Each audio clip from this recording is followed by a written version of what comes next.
cheers. Cheers, Maxie. Thanks for doing this with me, man. This is pretty cool. Pleasure. We're in your beautiful home here in the Palisades. What kind of coffee are we drinking? So we have a little bit of a superfood coffee. We actually mix it with some products from a buddy's company called Hana One, Ashwagandha, this Ventura ghee, which is a ghee that's made from cows that eat herbs. They're the only cows in the world that eat herbs, so it's very pungent, as you smelled earlier. Yeah. Some lion's mane and chaga. So it's a little bit of a stacked smoothie. It's you know how to stack your stuff. I try to, specifically in my morning elixir, whatever you want to call it. Yeah, if you look in your cabinets here, you have like a whole health food store, which is funny. You're one of the healthiest people we know. This is why this conversation is going to be cool. For my audience, we talked about it before. Let's lay the groundwork, man. Why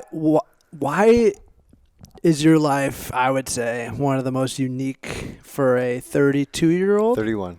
31-year-old. How'd you get to this place? We're in your beautiful home in the Palisades, man. You live a very blessed life, and I'm very lucky to be around it. But how'd you get here in the first place? Well, first of all, I'm thankful for you, Max, and I'm very blessed in so many ways. And I think starting the journey, reverse engineering the journey is probably the most important way. So, I flunked out of high school. And I had to go to community college, Moore Park, which we kind of talked a little bit about that before. So I had to go to community college to get into my university. Went to Cal Poly Pomona, changed my life about a bit in college and kind of got my shit together, I guess. Was able to speak at my college graduation as the student of my class. Wow. And then from there, I was really focused on mastering a very specific type of marketing. So I graduated in 2011, about 4 years after the iPhone came out. So when I went into college, the iPhone was in existence. And I had this kind of North Star thinking that mobile, specifically the way you engage with individual people on mobile platforms, will be the future of managing attention specifically. And mobile marketing may be the term. And so basically from my entire existence through college and even up until my first job, which was at the Walt Disney Company building out the first mobile tracking software within the Disney.com portfolio on mobile, I had this North Star that engaging with people on a phone was the future of everything. No longer our desktop computers the way we would do that. So had my first job at Disney, then worked to my first corporate job, which was selling these small mobile ad banners that everyone hates to large companies. And then when I was 23, I really came to this realization that the future wasn't necessarily Web 2.0. It was within social environments. So I wanted to figure out a way where a person could talk to another person at scale. And I was lucky enough that I went to school here in LA. I went to high school in LA. I grew up in LA. So one or two of my friends from high school ended up becoming what do you want to call celebrities on the internet. And right when Facebook got bought by Instagram got bought by Facebook for $1 billion, we started seeing a trend where these random people would start having these large followings. And in my mind, those followings were eyeballs. They were people that could see an ad. So basically, I would go up to my friends that have all these followers like, hey, are you working with any companies? Are you working with brands to talk about your products that you love? And this is in 2012, 2013. And at that point, there really wasn't any system built to do that. They said, yeah, but I have to contract with my agent. It takes a really long time. It's a pain in the ass. So what I told myself when I was 23, I said, is there an app on the App Store, the Apple App Store, that connects a brand to an influencer? And at the time, there wasn't. So I essentially went and built the world's first app that connected a brand to an influencer, a first mobile app. And the whole premise of the company and the platform was to build a system where I could actually kind of sit back a little bit and let the tools create the environment to create these ads. I read Tim Ferriss's 4-Hour Workweek. I was like, oh, I'm going to live on a beach and this platform will do it all for me. That necessarily was not the case in the system at all. Everybody when they hear, I want to build an app and make money Tim Ferriss style. Yeah, and I think... knowing you, that wasn't the case. It wasn't, you weren't just kicking back. Yeah, and and what happened was, we were very blessed. We ended up launching the app at the day one, 2014, January 2014, which is a few years ago now, and we ended up selling our first campaign within 6 weeks for $50,000, and our second campaign a day later for $60,000. So a company with no funding in 6 weeks had $110,000 in revenue, and 50% of that was profit. And I look at that and I'm like, in 6 weeks I've made more money than I've made in the last 2 years. Like, there's something here. And I went heads down and I focused literally my entire life in building that company. That company was the Amplify. First year we grew. We had a few million in revenue our first year. Second year was a few million in profit. Third year, again, another few million in profit. And the end of the third year, we actually were acquired in the middle of 2016.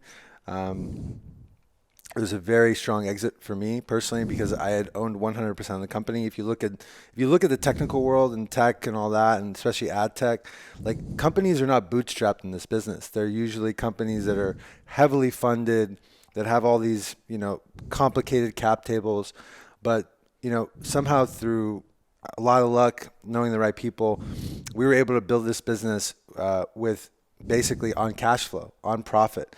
We were a very profitable company. We're probably still one of the only profitable companies in the market because we built a system, a platform, and I sold the company when I was 27 years old, and then left the company when I was 29 at the beginning of 2018, and recently just sold the rest of the company, so I'm fully out. I'm off the board, and it's been a really intense journey. That building, growing, scaling, selling, and leaving a company in 6 years is truly something that's kind of was life-changing for me, and obviously created a platform for me to now think about what I want to do next in my life. What kind of person would you say you were? You said you started around 23, 24 until 27. How would you encapsulate Justin in that era, and kind of how he shifted after selling the company? Because it seemed like it was a dramatic shift in your identity, and that's like kind of the Justin I know now. I was very financially motivated. So my North Star was simply around building the cash coffers and building a very profitable, large company very quickly. And that was the only thing that I was particularly focused on. Is I would wake up every morning, and some people nowadays will meditate every morning. My morning was I dove into my P&L on a daily and weekly basis. And What's a P&L? P&L is profit and loss statement, and basically like, where's the money? Where's the money today? Where's the money tomorrow? Where's the money going? Where's the money in and out? And I was so focused on the money every day. And I neglected a lot of things along the way. I neglected myself particularly. I was a very overweight, dysfunctional embodiment of who I am and myself. And I in some ways I lost myself for a long time because I was focused on this concept of cash. And it did come out to be very positive for me because whatever I was focused on, it ended up being the result, because we ended up being very profitable. We ended up selling for a large amount of cash, and we ended up building this whole thing. But I neglected so many important parts of my life. I seem to have fed the ego and not have fed the self. And now I think I'm on this journey to feed the self, which is an embodiment that will live through this life, and not just, this one in particular. And what that process of shifting into, that's like the journey I very much resonate with. And it's weird to be in that journey also at the early part of my career. It almost sounds neater to like focus one part of your life on one part and then the other part. But for me, it's been a weird trying to grow both at the same time. What did that look like for you, trying to dive into the self? Like it sounds like you led with the body. You said you were overweight, and so you almost addressed that first, and then was it that kind of the spirit and the self kind of came through that, or how'd that look? Yeah, I mean, the thing that I was really thinking about was I want to set myself up that before I turn 30, I want to have enough, whatever you want to call it, money to not have to worry about working ever again, and never have to be dependent. And I have this North Star of self-sovereignty as my entire thing that I think about, as being a self-sovereign being. So that was my entire North Star. Do you That's all I sorry to cut you off. Do you recommend that for people? Look, everyone has this path. I mean, for me, I knew that was my only path. I am unemployable completely. I had a job for a year, and it just wasn't something that made sense, and I could tell that I was not a cubicle type of person. So I had no other choice. I needed to start my own thing. I needed to go build what I believe I needed to build, and that needed to be the story of what my life was. A lot of people, that's not their story. So, for me, I think in a lot of ways, creating wealth is a function of your own self-improvement and self-discovery and doing that. So I don't necessarily recommend to people to take my path. I suffered a lot through that, my path. I was suicidal at some points in my path. I was extremely unhappy at some points in my path. And if I didn't have the resilience to break through these moments, I would have quit hundreds of times running a company. It is the loneliest thing that one will ever do. And I think one of the nuggets I always like to leave behind, especially in speaking to people, and I've said this in previous conversations, that entrepreneurship is not for everybody. And I know there's this really sexy thing about being an entrepreneur right now, like, oh, I'm going to go start my company and I'm going to do this. And in all honesty, so many companies fail. Most people are not built to do that. There's a lot of great people that are built to be amazing number twos and number threes and help an entrepreneur build their dream and build their career. But going to build your own thing right away isn't necessarily the advice that I'd give to probably 90% of people, because that's not necessarily the proper path to get there. So, because there might be more suffering on the back end and more hurt than positive. And I was, because I'm built like that, it was fine for me. But it's an exercise in self-awareness. I knew I had no other choice. I knew that I had no other path, which is why I focused on that specific outcome. And so what did that, well, first, how does one, there's so many rabbit holes I could go with you, but how does one deal with that loneliness? I resonate with, I've tried to part-time be an employee. I've tried, getting side jobs as I've built my own thing for a little bit. I similarly feel like it's just not in the cards for me. And as cool as that might sound to some people, like, oh, I have to work for myself in ways. In a lot of ways, it's like, I kind of look at other people and sometimes envy that they can do that, if that makes sense. Like, it's not as sexy, like you said, as some people make it out to be. Looking back, is there anything you would have told yourself in those moments of loneliness through entrepreneurship, through building your own thing, whether it's like a big business or it's like, for me, in my case, it's a freelance business? How does one get through those parts, if at all? Or is it more like those are kind of the mountains you have to climb to reach, the views that you want? I think for me, it was always reverse engineering the expected outcome you have. And so I knew there were specific things that I needed to achieve at a certain point and specific milestones that I needed to achieve at a certain age in order to get what I needed as a person. So I said, I need to have this much money. I need to have built this type of a business. I need to have accrued this much cash. I need to have I made a list of all these things that I needed. And then I figured out, okay, how do I get there? How do I get to this, whatever you want to call place? And then built a step-by-step process on how to get there. First, start a company in a very high growth, high cash experience. Create value with the largest brands in the world. Develop programs that require large revenue acquisitions. Like some of our contracts ended up being multi-million-dollar contracts, which are a lot harder to achieve, but a lot more profitable in the long term because you don't have to keep fighting for that. Build something that's very profitable, right? Build something that can be built on scale without me. I step by step methodically took all these things. Where'd that clarity come from? I think that the clarity came from that I knew I needed to get to a certain place financially. I was very blessed that my father was an entrepreneur growing up. But I give you context. He wasn't an entrepreneur that was, bringing in millions of dollars. Like at the end of the day, we grew up in a very middle-class household, very normal kind of upbringing, nothing extravagant by any means. And my dad worked from 5 a.m. to 8 p.m. every single day. Yeah, mine too. I can resonate. Yeah, and so I grew up in the mindset that this is how you do it. So there's no other choice. Isn't that so cool? My dad was self-employed too, and people ask like, "Oh man, you're doing your own thing. That's really cool." And I'm like, "My dad did his own thing." Like, and he didn't. His version of success is way different than mine. But to see that from a dad is super fucking cool. To see like, this is all I know. Is I watched this man that is my dad. That, and I've seen you and your dad. You guys have a great relationship. That I think is a part of this is all I can do, because you literally saw this man your whole life doing his own thing, and that's your most normal.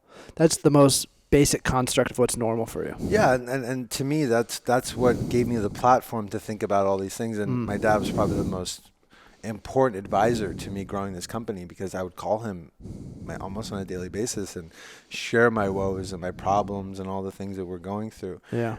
So it was one of those things that was the platform for me to get to this other place.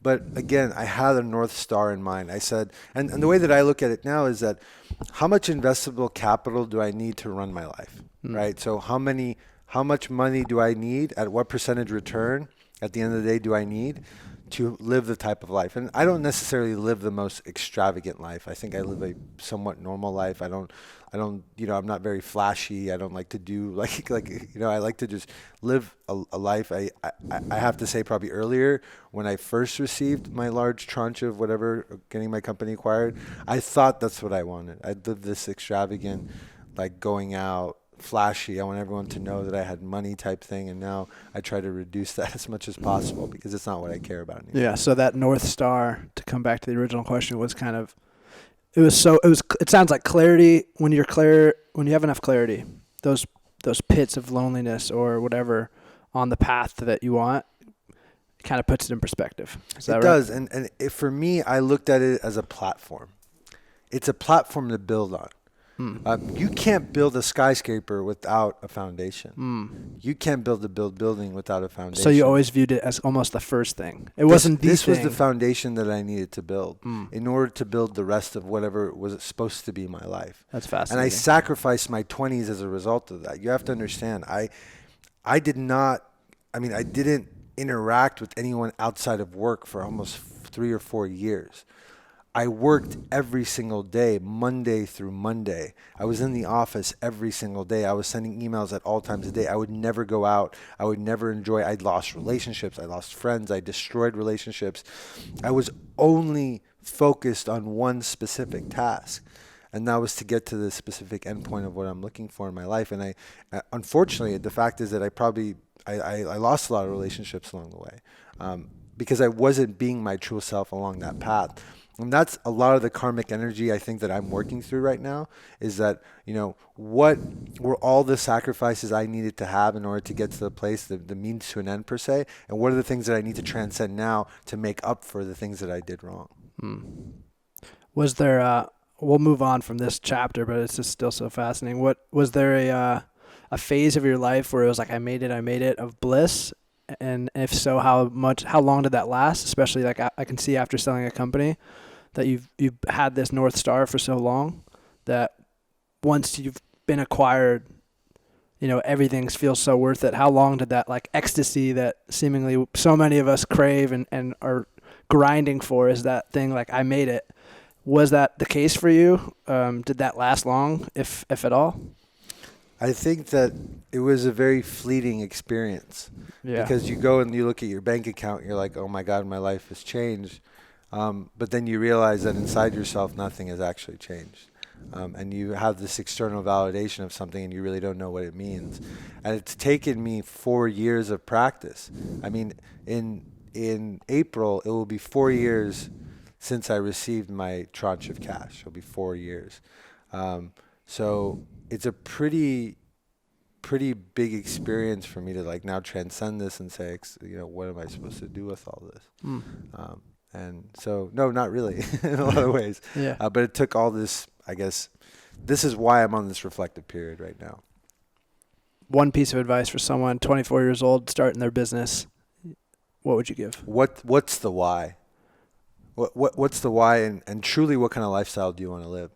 Because there's a lot of these like aspirational dreams of people raising all this money and building these large multinational companies, and building $100 million a year company, and investors and this and that and all this. And the question needs to come down to why.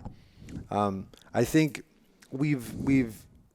society has created all these illusions of these large exits and these large valuations that are completely made up by the venture capital world that aren't actually real. And then we see the demise of companies like WeWork overnight because they realized that all these valuations were made up. This stuff is destroying people, this concept. So if someone's an entrepreneur and wants to start a company, my perspective, I never give advice, I only give perspective, is why are you doing this? And what is your path to actually build a small business? Not a billion-dollar business. What's your plan to build a small, profitable business where you actually take home more money than you spend, which is an absolute illusion for most people that are building businesses nowadays because they're requiring cash. When I sold my company, I ended up becoming an investor in a few companies, and I look at the way these people are running their businesses, and profit to them doesn't mean anything. When they have forgotten that companies are built to create more money than they spend. That's the concept of a business. And we've completely lost that because we have this external money machine that we've created for financial manipulation that will inject cash into these companies and make them more valuable than the actual reality of who they are, hopefully for a long-term plan or exit. And just remembering all those outcomes, right? Like I think one of the things that's super interesting that I talk to entrepreneurs about a lot is like, why are you raising money? And then if you look at the end result, right? Like let's say they're an entrepreneur, they've raised $60, $70 million.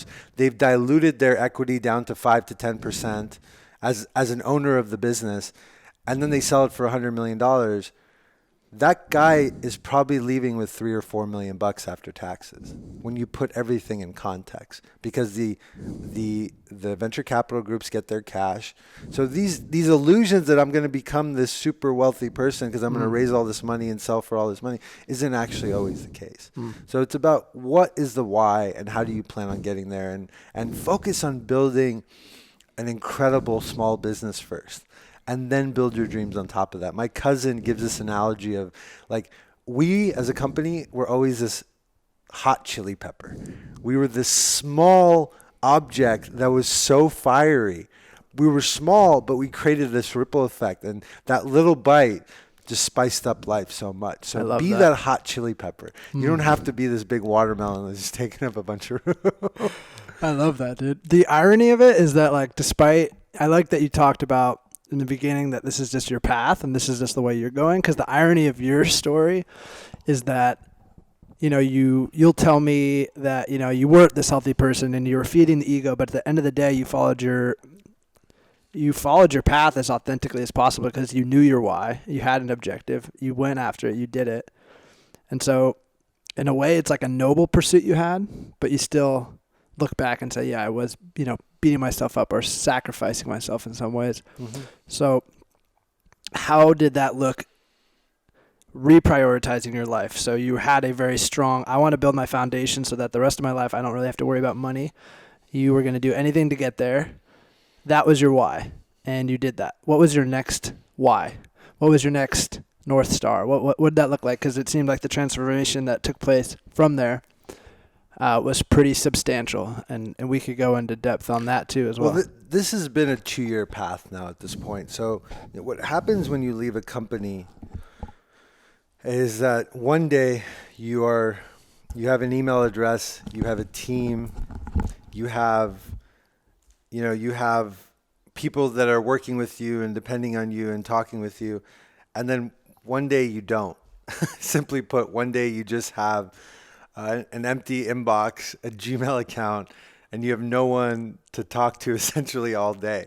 And when that's your life for years upon years, and this is the only thing that you know, I was very lost for some time. I have to say, I wake up and I find myself, I don't have a sense of purpose. So the only thing that I could particularly focus on was like, okay, I've destroyed my body. I don't sleep. I don't know how to eat. I have terrible relationships. I hate myself. What is the one thing I could potentially focus on right now? And it was my health. So I just like went super deep. I spent imagine you're switching over from, 60, 80, 100-hour weeks to nothing. What can I focus on is my health. So I deep dived in probably everything related to health and trying to master the machine. I like to call it my avatar that I'm moving through this world. And I wrote this concept of understanding my avatar. That's what I'm going to spend the next year on. So I went and focused and reprioritized and everything on myself and said, what should I be eating? How much should I be sleeping? How should I be moving around the world?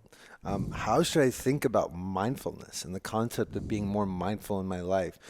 And then how can I translate all those things into rebuilding relationships and investing in people and realizing that people are the function that get through things. It's not about me, it's about us and the concept of us and how do I build something with us. And I've completely reprioritized my life to invest in that and to invest in people and to invest in relationships and specifically the relationship with myself. It's pretty beautiful. It's like the stereotypical, as I've been learning about it with the Jungian psychology and stuff, it's the dark night of the soul you hit when one goal is no longer a goal. It's as if you lost a god, and then you're kind of stuck in the dark night of the soul and you're in oblivion and you have to kind of what's next? I was completely in oblivion for a long time, and I was actually taking this really dark path because what happens to people, not people like me, but most of the time, from my understanding of what entrepreneurs do, is that they'll go and start another company. Yeah. And I did. The week I left, I said, I'm going to go start another company. I'm going to go do this thing. No way. And it was the worst mistake. And I was lucky that a month later I came to a realization. One of my teachers was like, you're making a mistake. You need to take a break. And then I realized I don't need to start this other company. I was on this path to have employees and all this stuff. And I was like, let me just cool the brakes. And I took that step back. Is that they go and work on the next thing, or they go work on the next thing, because the concept of self is predicated on this continued success of being an entrepreneur. Whereas I've completely transcended that idea. I don't think necessarily when I speak to people, they're like, oh, still, unfortunately, in Los Angeles, people want to know what you do. I just respond with, I don't do anything. I don't know. I'm really trying to solve for that for myself every single day. Do you want to know what I did to say that and to give that answer? I can give you context. And then for some reason, telling them you sold the company gives you validity, and you're a Forbes 30 under 30 and all these things give you validity all of a sudden. So I can always go back to that concept. But I really, every day, I'm just trying to figure out exactly what I'm trying to do on this earth. It's a weird place to be. And the only time I've really dealt with that, and a lot of my audience came to me through athletics, was a lot of athletes deal with something like that. When you play basketball or play any sport for your whole life, your identity's so caught up in that. And then when that's gone, there's a lot of anxiety and depression that can come with that. A lot of what's my avatar, as you would say. And when you're interacting with people, it's so easy to your whole life be like, oh, this is my thing. This is what I do. And when you don't have that, it's a very uncomfortable feeling. Did you have any of that? Did you have any uncomfortableness, not knowing what was next? Or did you have, just because you had that in the background, knowing no, I fucking did it? Maybe that wasn't the case for you? I absolutely did. And I think what the feeling is the feeling of not being good enough. The feeling for sure. That was actually, as I unpacked a lot of the things in my relationship with myself, was that I was building my business because I was always chasing this thing that I wasn't good enough. I wasn't good enough to achieve what I was supposed to achieve. So I always had to push beyond my limits to get to that place.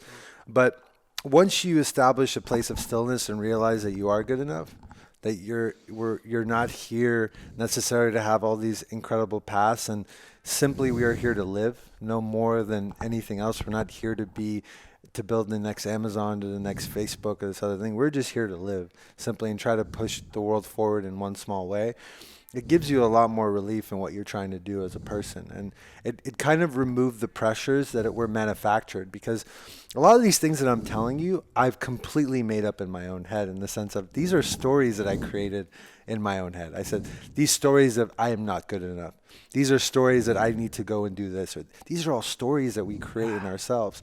And once you can transcend those stories and really figure out who you want to be, that's where I think the breakthroughs start happening. And I think I'm barely scratching the surface of what these breakthroughs may be.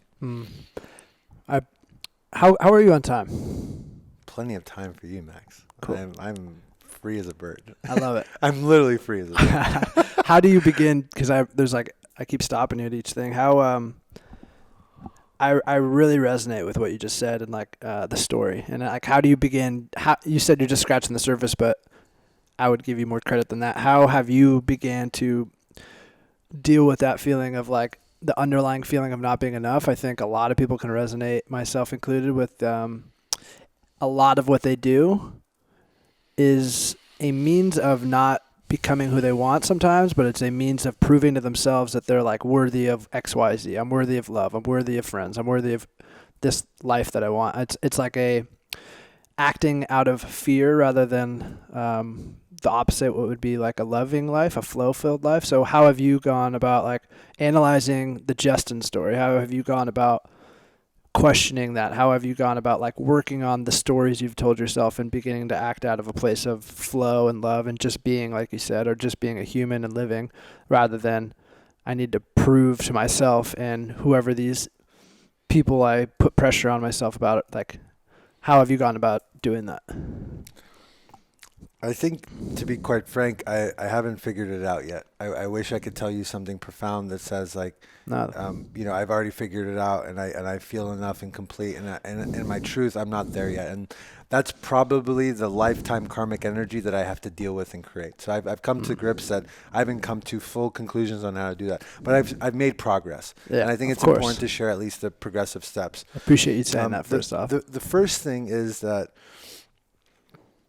really just understanding that for me, taking a step back and just realizing what I've created up until this point is profound. And just taking a step back to realize like you didn't have anything. You didn't know anybody. You didn't have, besides my family, there's nothing really behind me. And I was able to create somewhat of a life, and maybe you can call it successful or not, I don't know. I have to give myself some sort of credit for getting to this place. And that's probably been the biggest reflective journey of saying, you got to give yourself a little bit of a break and say that you've done something. You haven't just lived. You've done something and you've achieved something. And giving myself just that little bit of, hey, you did this, give yourself a little bit of credit there, Justin, was the first step. And I would never give myself enough credit. I'm like, oh, well, I look to another person and say, oh, but they've done this and they've done this. I've completely removed that aspect in comparison of trying to compare myself to some other person because they're completely on another karmic path. They have something else that they need to unpack. So I've completely removed this shiny object syndrome where I look to someone else. I'm like, look at how successful they are. Look at how I've completely removed that and that story within my head, which has probably been the most profound thing for me to transcend to this next thing that I want to do. The next thing is to be in complete gratitude of where I am as well, and being so omnipresent to this experience and what we have. Max, I truly believe that this moment between us is the most important moment in my life right now because there is nothing else that actually exists. There's nothing else that matters in my life than our moment, me and you here sitting together and having this conversation. Because I truly don't know what will happen tomorrow. As you know, I had a pretty intense experience that happened to me 2.5 weeks ago. That is almost 3 weeks ago on Wednesday. That has completely changed my trajectory and how I think about the present moment. That level of gratitude has helped me transcend a lot of things in my life. Because it helps me appreciate the value of this exact experience in so many ways. And in order to translate that gratitude, I can't describe it, but the bigger point is that like knowing that these individual moments that you have with someone are the most important. You can have dreams, you can think about the long term, but this is it. This is literally the thing that I'm most excited and most joyous about. And what I try to do is I try to have this hint of glimmer that every moment is new and exciting. As if, children have this. Children have this experience where everything they experience is new. So everything they experience is exciting. And I try to bring that to every moment of my life. This is a new moment. This has never happened before. This will never happen again in this specific way. And I have so much joy around that because it's new, it's exciting. And I think once you have that lens of every aspect of your life, of every walk you take, of every meditation, of every kiss, of every lover, of every dinner, of every time you hug your parent, of every time you hug your siblings, of every time you hug a family member, of every time you're in a meditation or you're in a yoga class, and just realizing that that is the most unique moment that you'll ever have, and be omnipresent with that experience. Life is fucking bliss from there, man. Man. That was beautiful.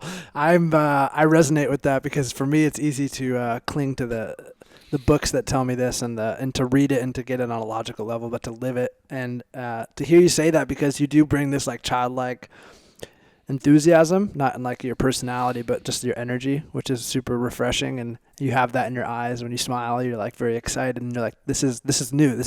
It could be us just making a bulletproof type coffee, and you have that kind of excitement, which is cool to see. But for me, something that stood out, I told you before this, I'm like trying to start reading Alan Watts, who's like super deep philosopher. So like a lot of it goes over my head. But one of the things that resonated was, like life's almost like this river. And this is an example a lot of people use, in that if you don't let moments, for me, it can be easy to, when something's going good, instead of just appreciating it and showing that gratitude like a kid, I have such an adult vibe sometimes to the good things in my life where I'll cling and I'll grab it and I'll be like, don't leave me.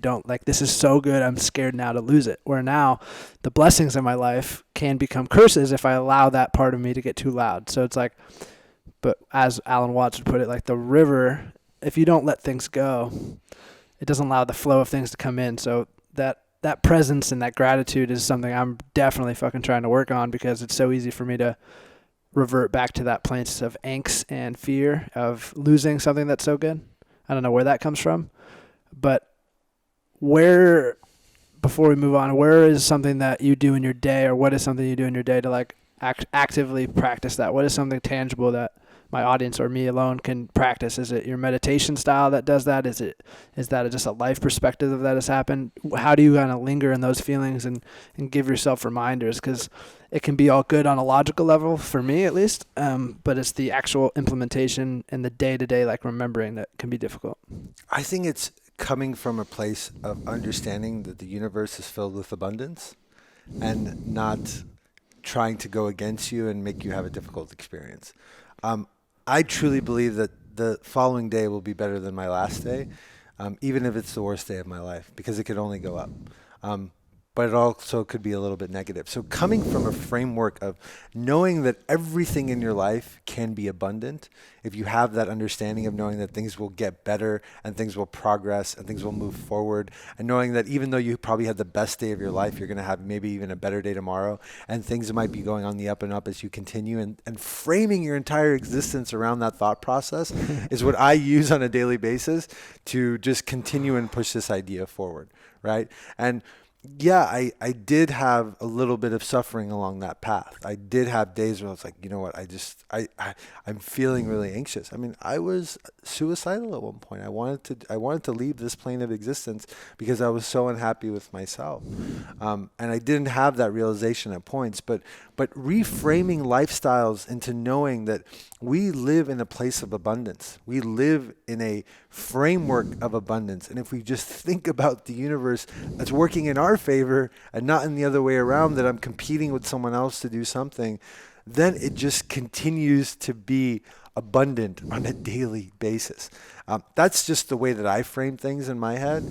And I know that like when I really have really bad days, it often is followed by really good ones. Like if we were talking last Tuesday, I was really down. Like last week, I had just started upping my dose of this medication that I'm on, which is like an anti-seizure thing called Keppra. And it causes these tremendous mood swings. And I was like super down and feeling really sad. But I was being very present with that moment. And I was just like sharing. I had my team in a meeting. I was talking to my friends. I was like, guys, I'm really not feeling charged up today. I'm just not there. And I had a conversation with my dad. And then the following day ends up being a very happy day and a very good day. Because I was present with that moment, being like, just understanding that, some days are not great. But knowing that in a framework of abundance, great days will be, good days, bad days will be followed by great ones. And that's just kind of the framework that I live by. And I've been blessed that it continues to do that for me. Every single day I find more abundant experiences in my life. And in my head, I continue to think of, what does this North Star plan look like? Where do I want to go? How do I want to continue? So it's around the frameworks of abundance, I think. I love that. It reminds me of like how I try to look at things and like trying to change this conception of, for me at least, suffering and how so much of the personal development stuff I've been immersing myself in the last few years has been so much to stay in this peak happy state. And only recently have I been able to kind of reframe the way I look at pain and suffering, and allowing it to be as sacred. We're getting super like meta, but like as sacred as the pleasure, and like pain and pleasure can be on the same kind of string, and treating it just as, like letting people know around you, like, hey, I'm in a really good place, here's why, but also being okay with, this is why I'm in a bad place, has been a pretty empowering feeling, and letting people in. So I like that you said, like, you told people about it, because in that process for me, even just the other day, I think I was here and I was like, hey, I'm just not, you were like, yeah, you seem a little lethargic, and I told you why. And that alone released like 10 pounds off my shoulders, even though like you didn't have to say anything profound to me about why I was in a weird mood. But the fact that you could pick up on it, and that I wasn't just like, oh, I'm just like tired. I didn't brush it off. I was like, here's what's actually going on, I think was a liberating feeling. And for me, I think that's something that people could take a lot of value out of, is what you just said, of just embracing those pain points, being open with people. It almost allows the human of other people to come out when you say that, and completely being vulnerable. I think that's the other side of this. And we've had like very small discussions around this, but like if you look on the internet right now, it often feels like vulnerability is shown as a weakness in people, and saying that like when you are down, you are now a weak person, that you've gone through this thing, when the fact is that you're just a human being like everybody else going through life. And I think there has to be this transition where people are also sharing about the difficult moments of their life and the transitions on how they work through these roadblocks. I think one thing that I've been very at least that I think about now that I'm decently good at, is I figure out how to get through problems really quickly in my own head and get to the end solution, and figure out channels and somewhat this like optimal GPS system of how to navigate my life, even though I get shit that happens to me all the time. Like similarly to what happened 2.5 weeks ago out of nowhere. And now I'm like, let's figure out how to Which navigate. we'll eventually talk about, by the way. I probably, but the point is that like we're getting through these, getting through these moments make you stronger, make you transcend, make you a better person. And I think that's kind of the ultimate thing, is that, maybe your long-term goal in life is to become the ultimate problem solver. And if you do that, you've created your karmic path of whatever life continues after this one. It's as if you grow bigger than your problems. So if you keep growing and growing and growing, then problems, as I see in you, like no problem is bigger than Justin, because Justin's grown so much. He's overcame so many problems. So problems can only affect you if they're bigger than you. 100%. 100%. This is like, at the end of the day, like the problems are how we manufacture them. It is truly how big we want to make these problems. Like my dad gives this perspective to me so much, and man, I love that man so much. Your dad's a wise man. He's such a wise man, and he says, he's like, these problems are as big as you want to make them. They can be as small as you want to make them, or they can be as big as you want to make them. But they're completely manufactured based upon your expectations of reality. And no matter how big the problem, it could be I could give all the examples of the problems I've had to deal with up until my 31 years of life that I've gone through, which in some ways I've dealt with probably things that people deal with when they're 70. I've done all of them by the time I was 30. That's for real. But yeah, probably. So it's just interesting to having to navigate all those little things. I mean, other than having children, this is probably the only thing I haven't done. But one thing your dad told me that was super wise was it was the day you had gotten back, and we were sitting outside, and he was like, life's kind of like a bed of flowers, and we get so accustomed to picking up the same flower, and we say, oh, this is such a beautiful flower. I don't want any other flower but this. This is the most beautiful flower there is. And then all of a sudden, life says that flower is not going to grow anymore. And we get so worked up about that flower being gone, but it's only until it's like if we were just to move on from that and not look back, we'd soon realize there's actually a flower left, to the right, that's just as beautiful or more beautiful. And there's an endless amount of flowers. And life throws these curveballs at us that take away the flower we're accustomed to picking. But if we can just like detach from the particular flower we have, there's always more and more beautiful flowers. We just sometimes get too stuck with the one we have. And I thought that was just like, I even went in my car and wrote it down when he said that. And I was like, man, that's a wise. Mike Rezvani dropping some wisdom. Dude, so wise. And he probably said it in 10 seconds. It took me a minute to explain it, but yeah, it just is, he's a cool, wise guy.